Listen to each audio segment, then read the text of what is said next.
We've been doing this podcast for 2.5 years now, and the most listened to episodes are always the ones talking about career and certifications in Treasury. So we decided to partner up with the AFP, the Association for Financial Professionals, so we can offer you a $100 discount code on all of the AFP's products. This includes, of course, the CTP, the Certified Treasury Professional, which is hands down the most renowned and recognized certification in Treasury out there. And of course, the access to the CTP exam prep platform as well. Check the link in the description to access to those discount codes and take your career to the next level. Welcome to the Corporate Treasury 101 podcast. In today's episode, we discuss the usage of ERP for Treasury Activities with Danielle Weinblatt from Taulia and Christian Mnich from SAP Treasury. Danielle is the Chief Product Officer of Taulia and has been leading product teams for the last 13 years. Christian is heading the Global Solution Management team for SAP Treasury and Working Capital Solutions at SAP. In the episode of today, expect to learn how has Treasury modernized over the past decades, what has been the role of technology in that evolution, how treasurers can now use ERP very efficiently for Treasury activities, how do embedded finance solutions enhance the flexibility and responsiveness of working capital management, how does the collaboration between SAP enhance Taulia's value proposition and offerings to businesses? And like always, much more. I personally worked with Christian in a previous life, and it was a pleasure to have him on the show. Danielle also taught us so much about embedded finance and how Taulia enables this for Treasury teams. We hope you will enjoy the episode. If that is the case, and when you're thinking about how you found our podcast, chances are that it was through word of mouth, social media, or a recommendation from your favorite podcast platform. And this is our only request to you. The best way you can support the podcast is to head to YouTube and subscribe to our YouTube channel, Corporate Treasury 101. That will mean the world to us and help more people learn about Treasury. And with all that being said, please welcome Danielle and Christian.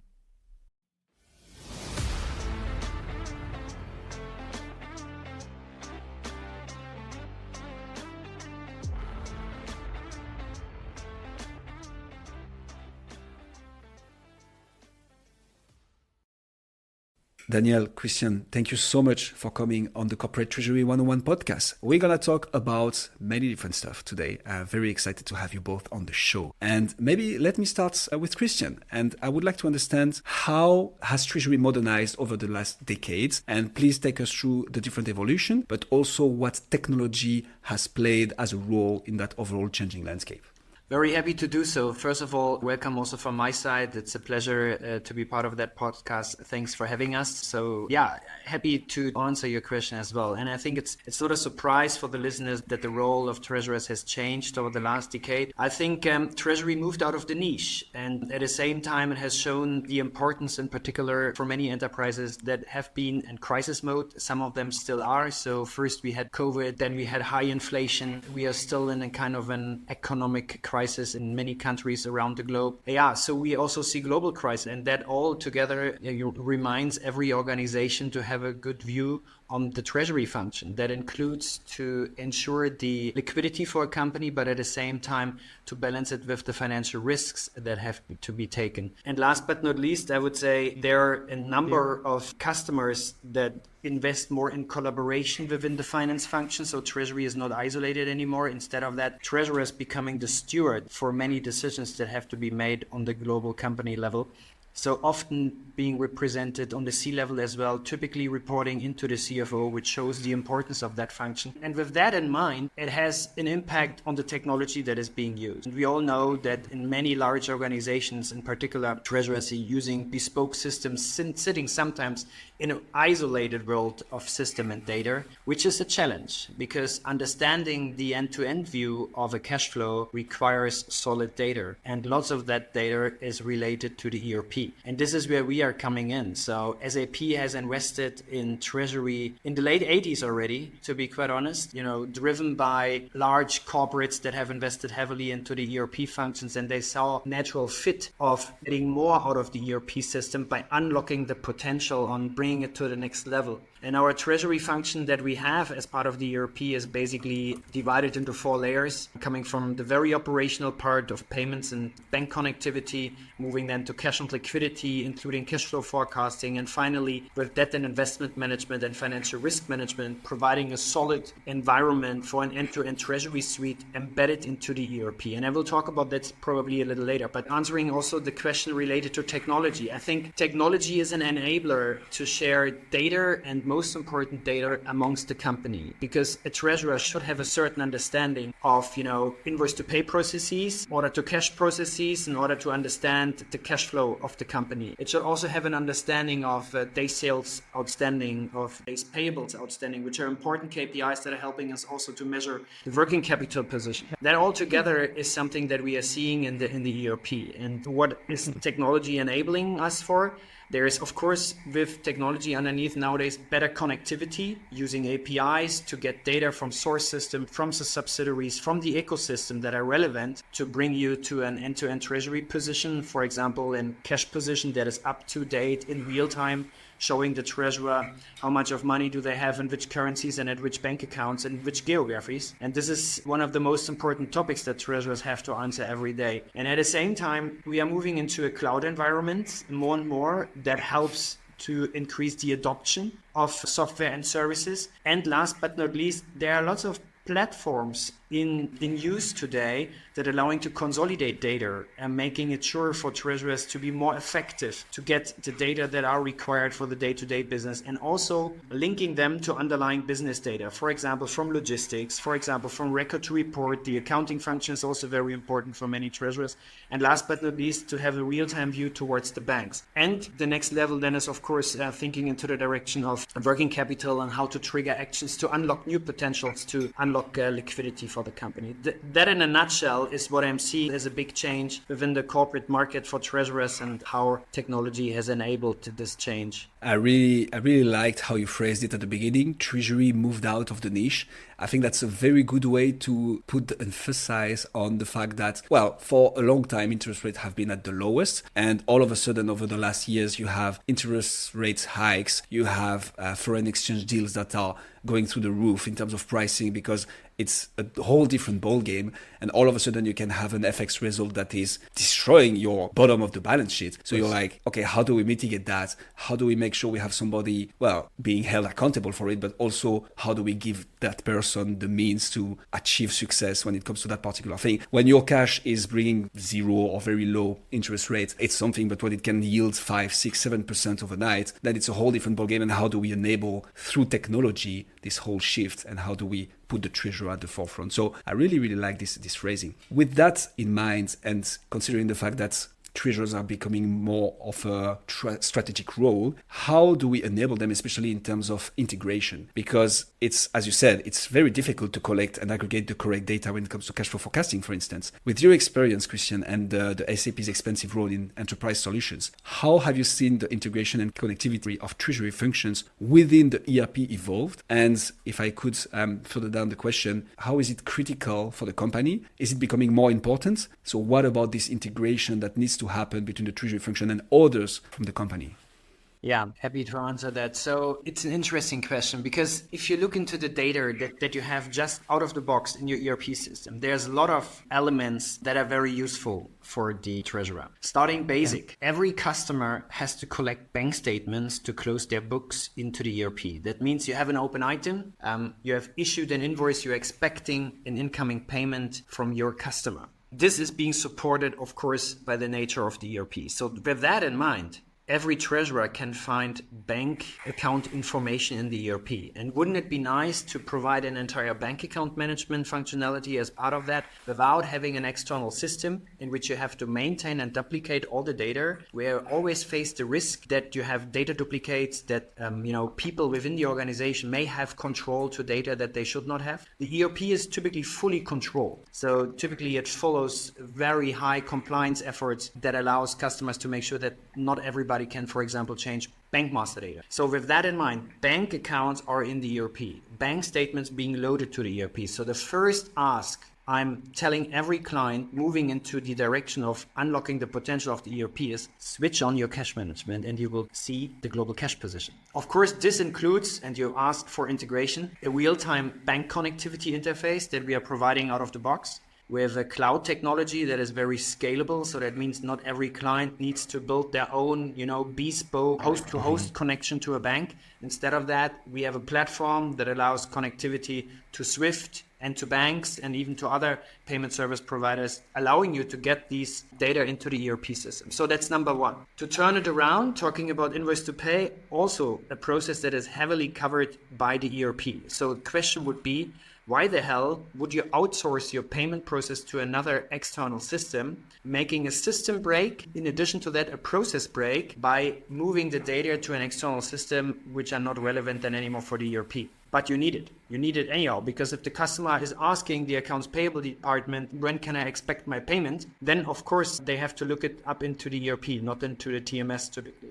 So that's the second part of it. Again, it includes bank connectivity. But again, with those two elements of invoice to pay and invoice to cash, you are halfway on the TMS because you have cash management available, you have automated payment capabilities, and if you like, you could even get a payment factory on top of that, in which you are centralizing the payment functions, integrating data from subsidiary systems, from business units, maybe even running an in-house bank. That's all supported. And the third layer, this is what really makes it interesting, is now that you have the cash management data and the cash flow data, you can come to a decision in terms of what is my working capital situation, and also, am I short in cash or am I long in cash? So can I do investments or do I need to go for financing capabilities? So the natural option of adding Taulia makes a lot of sense, but even using traditional financial instruments, so would be a nice one. So we are allowing customers to manage the exposures out of the operational data flowing in from the logistics, from the cash management environment, from your sales data and operations. All those exposures can be measured. They can be linked to a treasury policy that allows you then to get an understanding on what is your balance sheet exposure, for example, but even to look into other dimensions of treasury and risk management to bring that to the next level. And then the final point is to trigger the action out of the ERP to mitigate the financial risk, for example. So to initiate a trade, to do a cash-to-cash transfer, a bank-to-bank transfer, or to do a money market fund or whatever you would like to do. So all those capabilities are being given. The beauty of that is that in a finance function, all stakeholders that have the need for those data can access the data at the same time. So when you think about a CFO dashboard, it would be completed in real time. So they would see, for example, what is my finance status as of today? How much of investments we have done? What is my interest rate exposure and stuff like that? All those data are tightly integrated. And if, for example, you have a huge purchase order out of a foreign currency, maybe even with a commodity element in it, you could automatically bring that into the treasury function and manage the risk out of that. So that's the beauty of an ERP. And it sounds so easy. To be honest, of course, it requires a bit of implementation work, but in comparison to other tools and solutions that are there, it's a very solid investment because it stays for a long time and brings a lot of benefits for clients. So that's just, a bit of an example view on what can be achieved with a fully integrated TMS out of an ERP and how that matters. So my next question was, can treasury activities be executed from an ERP? I feel you've already answered that question, Christian, which is perfect, but there is a lot to unpack here. And actually, I'd like to play the devil's advocate a bit. So you have treasurers in the industry still choosing to go for a TMS, or maybe to focus on one of the examples you gave. Why would you choose to go for a third-party payments provider, for instance, or payment system provider, whilst you can execute everything from the same system so you don't lose any data, you ensure optimization and integration, and you can actually benefit from all the integration and optimization of that very tool. So there are some companies and treasurers choosing to still implement that additional payment factory. Why is that, you think? Are there some particular needs that can be served only through that third-party integration? Is it maybe, and again, devil's advocate, but I'm also genuinely curious about it, is it just a lack of education about the capabilities of the ERPs treasurers can leverage but don't know that much about? Or why is that happening then? Okay, to be honest, and I totally agree to your assessment. And I think at the end of the day, they're influencing factors of all dimensions. One of the influencing factors I'm seeing quite often is that sometimes in the corporate environment. There are sometimes barriers between a central IT department, which owns the systems, and with that in mind, often the SAP function, and the need from a treasury department, which has maybe an immediate action to be. In those scenarios, it's very obvious. Treasury wants to move super fast. They don't want to align with internal structures when it comes to IT updates, ERP release stages, meetings and stuff like that. They want to be independent on their own.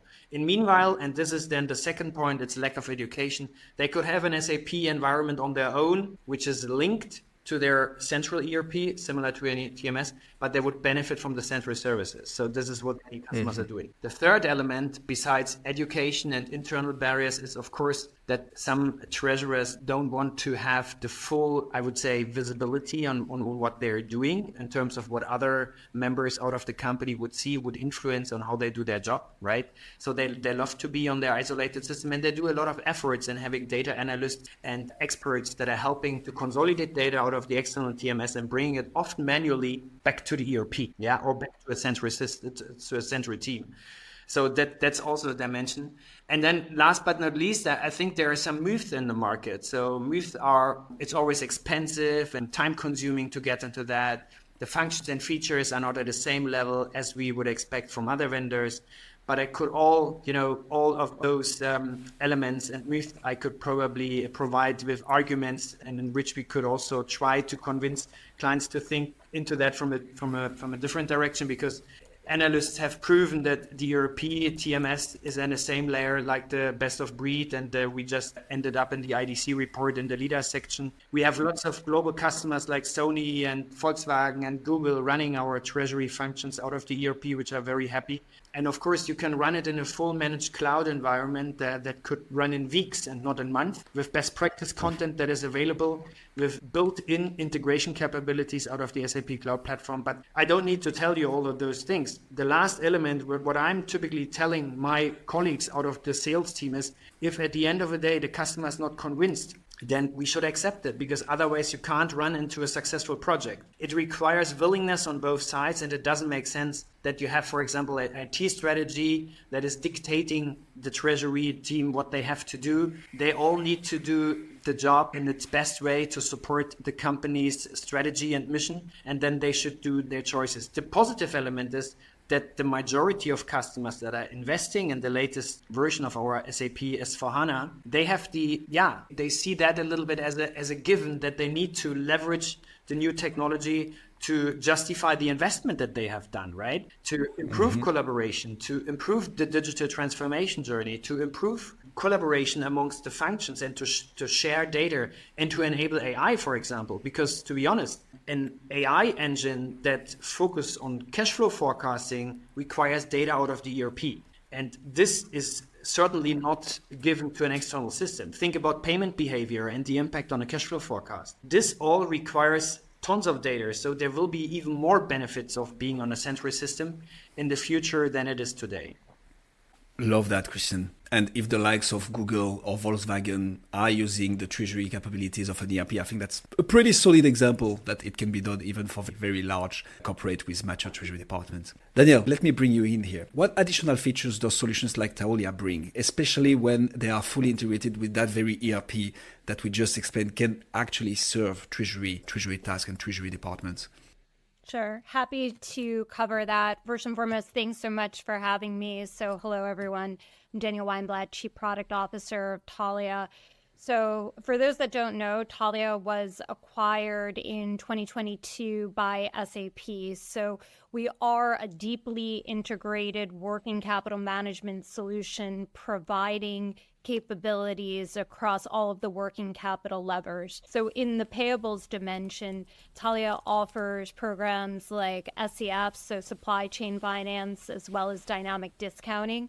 So with SEF, that is when you may use third-party funding to pay your suppliers early. Dynamic discounting is when you use your own capital and you receive discounts in return for offering early payment. We also offer solutions for accounts receivable financing. So if you find yourself in the position where you would like to accelerate your receivables, you can do so in an integrated manner, leveraging the Taulia solutions. We have virtual card capabilities that offer embedded payment infrastructure, and then inventory financing as well, which is one of our newest solutions and also offers early payments to suppliers. And we take financial ownership of that inventory and deliver it to organizations just in time when they need to pull that inventory. So it's all about the cash conversion cycle optimization. It's all about extracting data from the ERP, powering these capabilities. And then last but not least, we provide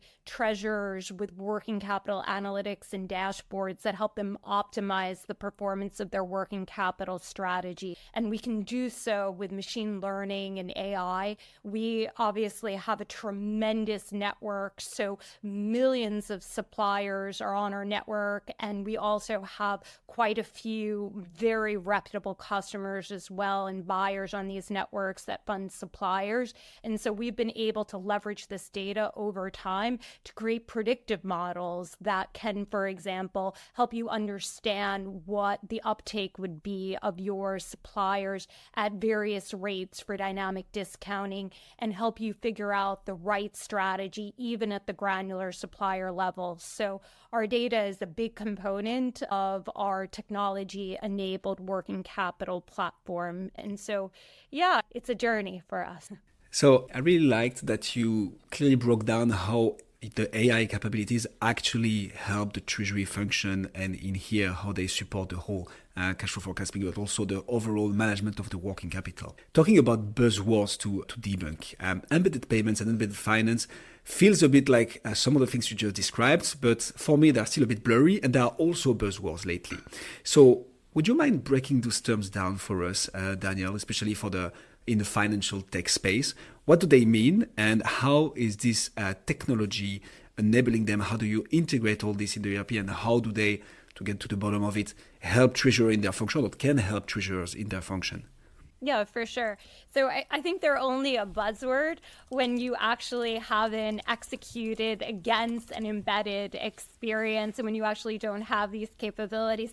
Otherwise, for a company like Taulia, it's business as usual. We can't offer our solutions without the deep integration and the embedded user experience. And that's obviously one of the reasons SAP acquired the company. But really simply, embedded payments refer to the integration of payment functionalities directly into third-party platforms, applications, or ecosystems. This allows users to make transactions seamlessly without leaving their original environment.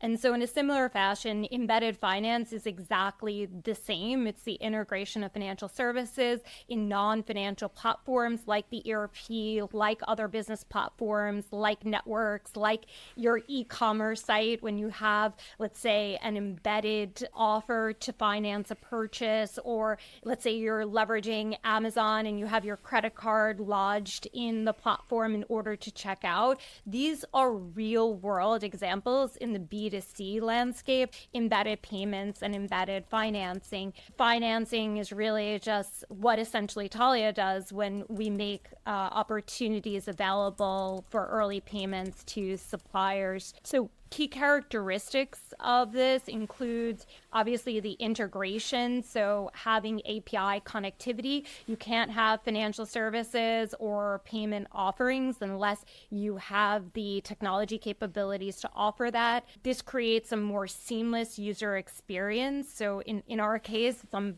all sides of the network for our buyers, for our suppliers, and also technically our investors also benefit from this with our multi-funder connectivity. It also provides opportunities to create really diverse use cases and to get really creative and democratize access to financial services and payment capabilities. Treasurers obviously benefit from this because there's efficiencies in workflow, so they don't have to leave perceive existing systems. They can see the data in real time. They can make offers available. They can execute against working capital strategies. If, for example, they want to pull one of the levers to improve their working capital, they can do so with any of Taulia's products based on what they need. When you think about, let's say, even an embedded payment solution like a virtual card, being able to run your normal payment run and execute against these processes in the ERP, execute against the payment without any additional uplift,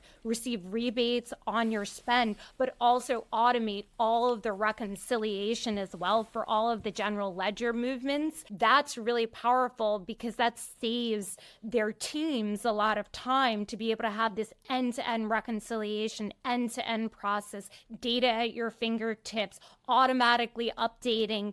That could also transfer to Christian's products in Treasury. So being able to feed data into cash forecasting as well. When all of your data is in one place and it's fully connected, not only can you make more real-time decisions, more informed decisions, you can streamline processes, give your entire ecosystem a better experience, and you have it all in one system of record, so it cuts down technology costs for you as well. Obviously, this does not mean that there's not a tremendous amount of challenges that companies face trying to execute against embedded solutions, but the benefits, in my point of view, far outweigh the costs of trying to work with these types of solutions. Yeah, love that, Danielle. If I were to bring it into layman's terms or to Guillaume's terms, just to make sure I understand it correctly, and please correct me if I'm wrong. So when I think about embedded payments, I'm seeing my Amazon carts and like I want to purchase a few products. The fact that I can pay directly on that platform, that it gives me all those options to put my credit card details or pay via PayPal or even do a bank transfer, that's what we can call embedded payments. It's embedded in the platform where I want to do the purchase, so it's facilitating it. So they actually are removing friction from me, the customer, paying my supplier, in that case Amazon. Embedded finance would be exactly the same function, but instead of paying directly, they will propose me a 4 times payment scheme, for instance. And that's how they are financing directly within the platform because they are embedding those services in it. Is that a correct understanding of the very basic of embedded finance and payments? Yeah, absolutely. Although there's different financial instruments, so it doesn't just have to be like a buy now, pay later or a lending capability. It could be insurance. It could be, again, investment capabilities. There's multiple financial instruments at your fingertips inside of a process that enable the actual business to execute against whatever its objective is. Even escrow services. So like you think about marketplaces and, being able to create that sort of risk mitigation, that would be an example of embedded finance as well. But other than that, I think you nailed it. Awesome. Makes a lot of sense. So bringing it to Treasury then. What you do is basically you embed those functions that Taulia proposes separately, but you embed them into that ERP. So treasurers can actually benefit from those functions without leaving their legacy system, which is SAP in that particular context. So you are enabling them to execute all those additional treasury tasks without leaving their platform. So again, all the benefits, not losing any data, gaining efficiency, making sure it's safe as well. You limit the risk, you mitigate the risk, right? By transferring data from one system to another, you take the risk that some data is lost whatsoever. So makes a lot of sense, and that's super interesting. How do you think that those embedded finance solutions enhance the actual flexibility and responsiveness of working capital management? Because I would like us to put the finger on this is why it's more efficient than actually going to another system and connecting it and going through the burden of implementation and so on. Why embedding it in my legacy ERP or legacy treasury module of SAP makes it better for my treasury function? Yeah. So first and foremost, it's real-time visibility. So for example, as soon as that invoice gets approved, you can now offer financing capabilities, early payment to your supply chain. So this allows businesses to make informed decisions and also adjust their working capital strategy based on current financial conditions as well. So as you see information come in, you're able to take actions on it. The second, of course, is the automation. We talked about that extensively. So reducing manual manual errors, accelerating transactions, streamlining workflows, automating reconciliation. That's a big piece of it as well. So if you're executing against, let's say, a receivables financing strategy, being able to have your system do all the work for you, closing out that invoice, enabling remittance information to be available in one system. So again, that connectivity, that unification of data, which streamlines all of your processes regardless of the working capital strategy that you employ. You can also do dynamic forecasting. So again, as we talked about cash forecasting capabilities, a lot of what Taulia does can feed into any type of dynamic models that you may have. So having it all in the ERP, which feeds into other systems like a treasury management, makes perfect sense. And then also the other piece is that we have all of the visibility with the transaction data as well, which mitigates risk for investors. So when you can say definitively that you have the visibility to an approved invoice based on the records in the ERP, you're also able through Taulia's multi-funder model to get competitive costs and competitive financing because you're able to provide that data and show that there is an actual approved invoice. So you can lower your financing costs by using this information in your system of record. So those are all benefits to treasurers by using embedded financing and those capabilities. Makes absolute sense. I'd like your take on that. I think so. Danielle touched upon it quickly at the beginning of her explanation on embedded finance. So for the listeners who are listening to us but don't know, it's SAP acquired Taulia in 2022, right? Can you tell us a bit more about that and maybe bringing this episode to an end, also understanding why this acquisition, but what from your perspective, what was the intention behind it and what fruits have you yielded from it? And by this question, I mean, how does it benefit treasurers? Because that's ultimately what you want to achieve, right? Serving better the treasurer departments to make sure they have better capabilities, faster, real time, ideally. So was it the whole intention behind it, or what was the strategy when you made that decision? Okay, so yeah, that's an interesting one. So as Danielle has already said, the acquisition was done in March 2022. And the reason for that was there were particular factors that have influenced the decision. First and foremost, I think the company SAP is also going through a transformation. And as Danielle has rightfully said, Taulia has been very successful in providing, working capital solutions out of a multi-funder platform, which unlocks also new potential for SAP. We should not forget that SAP plays a major role, not just as an ERP provider, but at the same time, we have a huge business network, in particular for our, buyers and suppliers, in which we are connecting those to the world. There's a lot of demand for those kind of solutions. And the third aspect being, from a treasury element or from an office of the CFO element, we always had I would say, out of the box integration capabilities on how to get accounts payable, accounts receivable data into working capital solutions, or maybe even to bespoke bank solutions and bank programs, but they were not natively integrated. And Taulia's founders have been former SAP employees. And I think the USP for Taulia is in particular that they have a very, very deep understanding of the SAP processes. And this is an asset. It makes it a very complementary solution offering on an even modernized platform, right?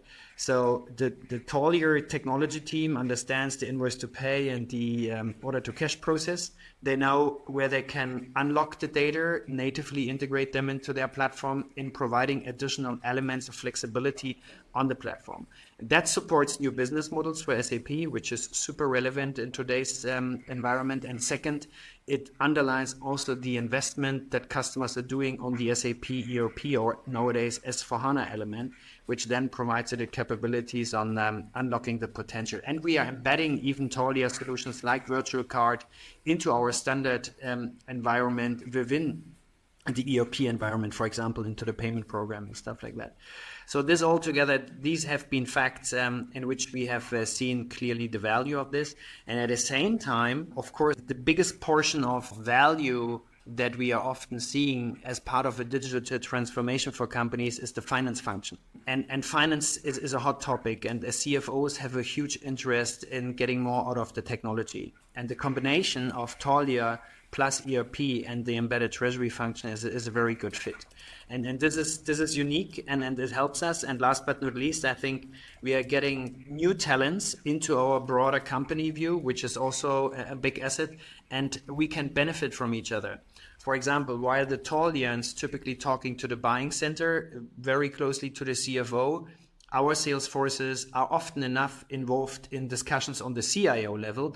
Of course, they're also talking to the CFO, but now the combination of the two is a perfect fit, and we see lots of benefits also of our joint go-to-market, and this makes it so relevant. And last but not least, I like the platform approach. We, from SAP, we are typically trying to be as much as possible bank agnostic in order to provide flexibility and variety for our clients, depending on their geographies, the industry that they're serving, and also their particular needs. So those kind of platforms, same applies for our bank connectivity platforms, will be typically bank agnostic, and that was also provided within the SAP, within the Taulia platform, which was very good.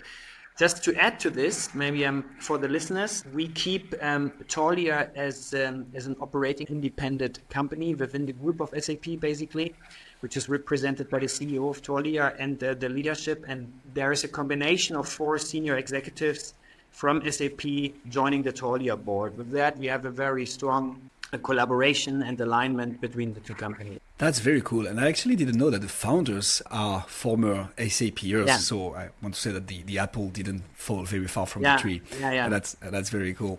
So Danielle, maybe for the listeners, we have to admit that those guys are not any longer with Taulia. I think they're doing other very interesting stuff these days in other areas. New ventures. Out of the financial service industry, I would say.